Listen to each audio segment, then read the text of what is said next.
little bit more aggressive than Mr. Bush?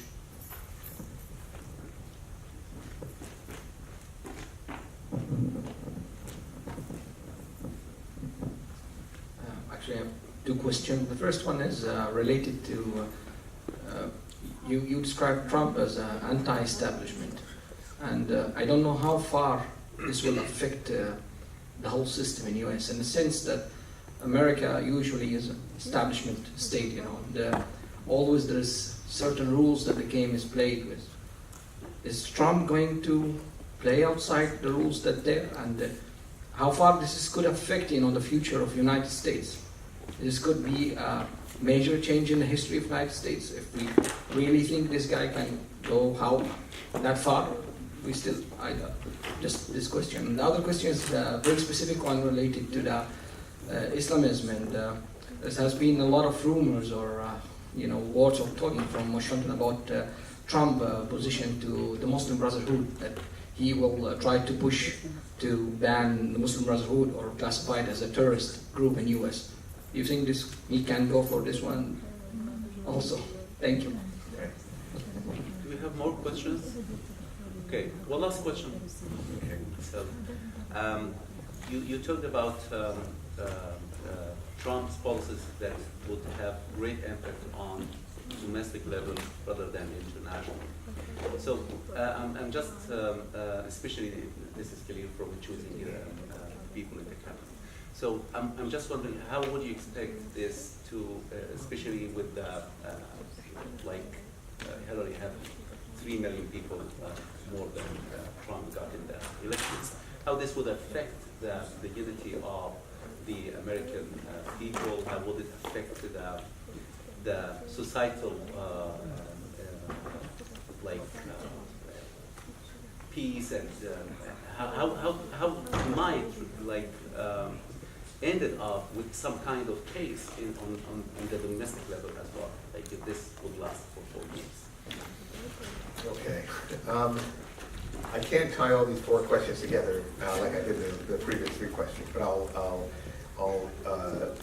actually do see some connection between them. Let me actually start with the one about the Muslim Brotherhood, because that's the easiest answer to the specific question. So, under American legislation, an organization deemed terrorist has certain legal ramifications about doing business, about banking, and so on. There is a legal process for reviewing and then classifying an organization as a terrorist organization. It is a bureaucratic process. It is not completely apolitical, but it's basically done in the existing bureaucracy, chiefly within the Department of State, the Legal Advisor's Office. Okay. So, and that is one that I wouldn't see necessarily the Trump administration really pushing.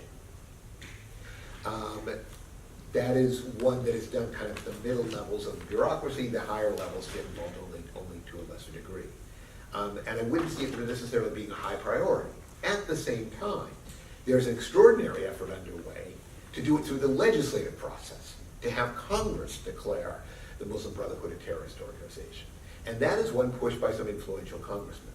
And it has been held off sometimes in the past because, well, for different kinds of reasons, but one of them being that certain key congressmen opposed it, and another being that there was not necessarily any interest in short-circuiting the bureaucracy. Right now, I see that as a real possibility, and I see it as a possibility because some of the people who are pushing it were Trump's rivals for the Republican presidential. So if they want to sort of pay him back by embarrassing him or taking a little bit of foreign policy out of his hands, this might be a way to do it.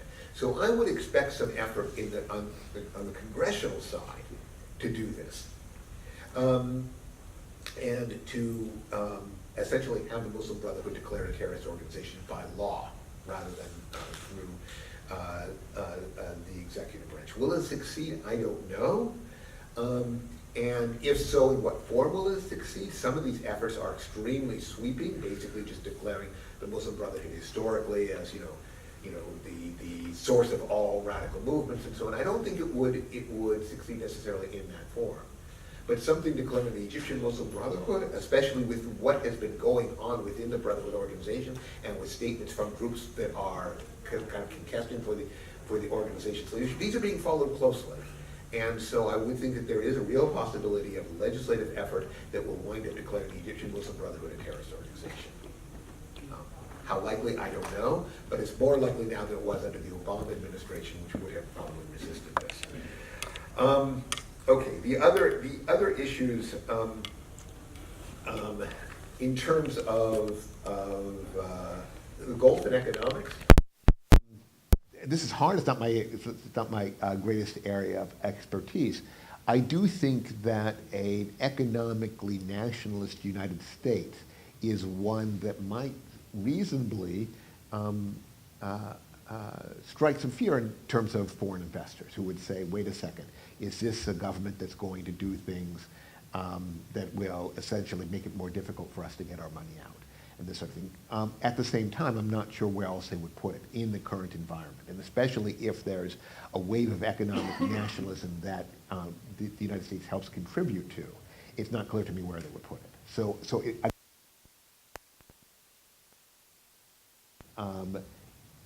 This is, I don't think it will, and also in the security realm, the Trump administration might be a little bit closer than the Obama administration in their security visions. So I wouldn't expect it to lead to a rupture in the American relationships with Gulf governments. Whether it will lead to tension for the reasons you talk about, perhaps, but not to a full rupture. In terms of, let me say this is sort of talking about your raising the Security Council abstention and Trump's response to it. To me, what was extraordinary about Trump's behavior here was not that he condemned it, but that he actually got involved in diplomacy. Okay, so Netanyahu calls him, he calls Sisi, and the issue, and Egypt withdraws its sponsorship of the resolution. This is absolutely extraordinary. For a president-elect essentially to be conducting American diplomacy while there is a president in office doing something else. And it gets, in a sense, to the first part of your question, what to do about a president who essentially, I was about to say there's nothing illegal about what he did. There actually was probably something illegal about what he did, according to a law that has absolutely never been enforced, that dates back to the early American Republic. So that makes it actually criminal for a private citizen to engage in diplomacy. But that's something that would probably not stand. It's never been enforced, and it probably could not be enforced by the courts. So maybe it was illegal, maybe it wasn't, but it's certainly unprecedented in that he did so and did so publicly. What this means in terms of a willingness to simply not be governed by past precedent is to be the real striking aspect of it.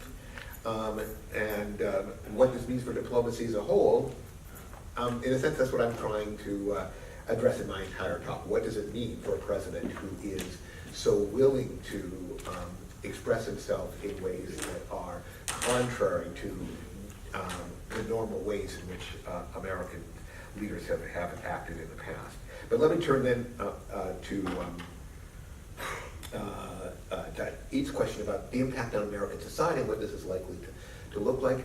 I don't know. I'm not a specialist in American politics, and certainly not in American domestic politics. But I'll tell you what kind of what my concerns are. One is the one that we've already talked about. That this is somebody who seems to be unwilling to be bound by ways of acting which have become both customary and institutionalized, and therefore could go in a number of directions. But the second is what happens. I mean, you mentioned Hillary Clinton got almost 3 million votes. So what happens when he begins to run into trouble? And this is actually what worries me. He did something extraordinary after the election, which was to go back to those areas which had supported him and hold campaign rallies. usually the campaign ends with the election. Here was somebody who was still campaigning and campaigning among his supporters after he was elected. And when you see Trump addressing his followers, there's something about that scene that makes him look just energized. He's a performer. These are his people. He's drawing energy from them. And so that is actually my concern, that in a sense, when attacked, his impulse is to attack, and when made uncomfortable, his impulse may be to go back to where he's uncomfortable, where he is comfortable, and he's comfortable feeding red meat to his supporters. And so a presidency that may be that got elected on wild promises, right? He was going to defeat ISIS with a secret plan. He was going to stop, illegal immigration and deport illegal immigrants. He was going to reverse the loss of manufacturing jobs and bring manufacturing jobs back. When those things do not happen, when he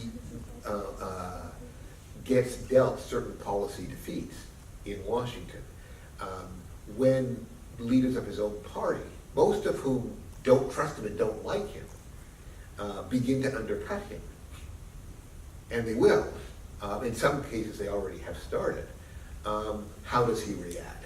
And he reacts essentially by going back. My worry is that he reacts by going back to being the demagogue that he was in the campaign. And the sort of ugly atmosphere that you saw during the American presidential campaign may become a way of doing business over the next couple of years. And is that healthy? I don't think so, and I barely have the stomach to watch it. So I think this polarization was very clear. For example, I was in Washington, D.C. in 2008 when Obama was in the elections, and I saw everyone celebrating that. But in 2016, we saw people demonstrating against the deal. So this shows some kind of change that's happening in the American society, where people see their fellow Americans as like the same kind of polarization we have in Egypt, at least. So they see their fellow Americans as not belonging, as not having the right to take other approach or other direction. And this kind of polarization, my question was about, would it produce something that might threaten the American democracy, American example, American exceptionalism, whatever. So would it produce something that would be like constitute some kind of a beginning of the winter? Well, I was in Egypt in June of 2013, and I had the same sense that you did. I was shocked by the way that it was sort of what you talked about. Shocked about the degree to which the society has become polarized, and in ways in which people talk about each other as in a sense, not human, right? And I don't think things have gone that far in the United States, and the salience of politics for a lot of people just is not quite so strong, but the direction is in that direction. What will be the result, I don't know, but some kind of serious damage to American institutions, I think, is quite possible. And in a sense, it's already occurring.